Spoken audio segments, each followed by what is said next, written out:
On s'est foutu sur la tronche pendant 48 heures non-stop.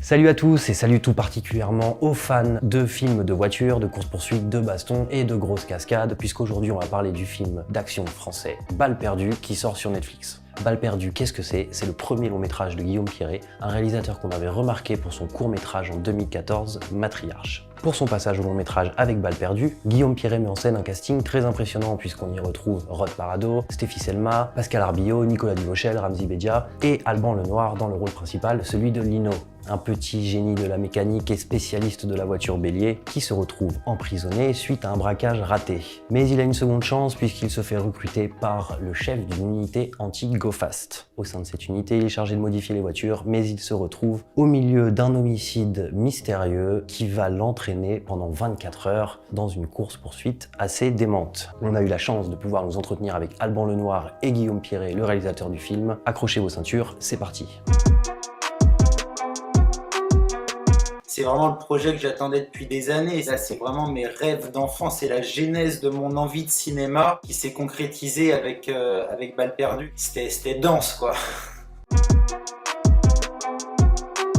Je recherchais un acteur qui puisse effectivement s'impliquer corps et âme dans le projet parce qu'il allait être en première ligne, il allait porter le film à l'écran. Donc je voulais que l'écriture soit verrouillée avec lui. Donc c'est très naturellement en fait que je l'ai impliqué dans la réécriture du film pour l'enrichir, trouver un peu de nouvelles idées, affiner tout ça.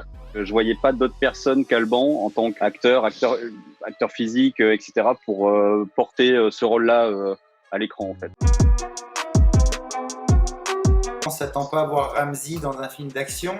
C'est génial, tu vois, d'avoir Rod qui vient du cinéma d'auteur, césarisé, d'avoir Stéphie et son côté solaire, populaire, de par ses séries 10% et tous les autres films auxquels elle peut participer, d'avoir Pascal Arbillot, Sébastien Lalanne aussi, qui est incroyable dans le rôle de Marco. C'est génial d'avoir tout ce panel un peu de casting que je trouve sans être, c'est pas une question d'être innovant, mais c'est un peu inattendu ce petit groupe dans ce premier film.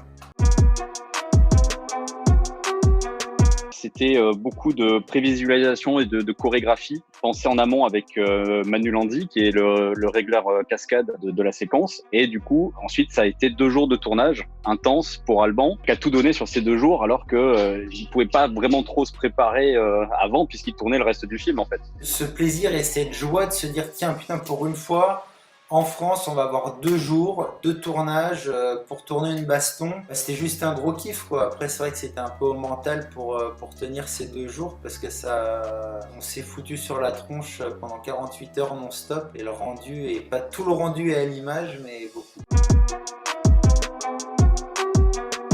De toute façon, ça fait des années qu'il y a un souci avec l'action et français qui sont collés en fait. Et c'était vraiment nous notre envie, en tout cas à notre petite échelle, on était vraiment dans un esprit dès l'écriture de se dire vas-y mais relançons le film d'action français, montrons qu'on peut faire des choses cool sans non plus avoir besoin de budget extravagant et à la manière de 36 Quai des Orfèvres qui a relancé le polar en France. Pour moi, en tout cas, Netflix, il fallait absolument leur proposer le film, quoi. Dès que c'était possible, il fallait leur faire lire pour qu'ils le financent, parce que c'était la chance aussi de rencontrer le public mondial d'un seul coup, de rencontrer que le film marche, en fait, tout simplement, parce que moi, j'ai envie qu'il soit vu. Et c'est vrai que rencontrer Netflix, c'est bien parce que ils sont comme nous, c'est pas, je vais pas dire des gamins, mais ils ont cette envie de divertissement. Le genre action ne leur fait pas peur du tout, voilà. Ils savent, je pense, que c'est fédérateur et que ce sont des films qui trouvent leur public. Je pense que sans Netflix, je ne sais pas si Balles perdues aurait vu le jour. Donc c'est surtout une chance d'avoir des gens comme ça qui misent sur des projets, sur des rencontres.